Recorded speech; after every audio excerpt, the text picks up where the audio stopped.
你好，你就是孙火旺吗？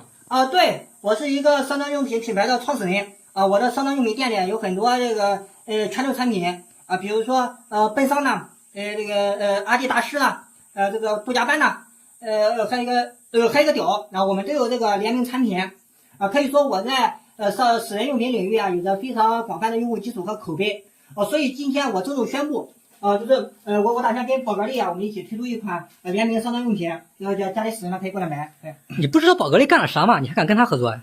那有什么不敢的，是吧？他那么多代言人都没有一个站出来解约的，是吧？连屁都不放一个，对吧？那些明星那平时放个屁都恨不得一天放8个热搜的，现在真到正式上了，一个个装聋作哑的，他们都敢继续合作，我有什么不敢的？挣钱嘛，是吧？你管他喊挣不喊钱呢？但现在宝格丽故意挑衅咱们的底线，千夫所指啊！人家就宝格丽，就吃饱了撑的嘛，吃饱了撑的才会干那种吃了饭砸锅的事嘛，而且人家也道歉了呀。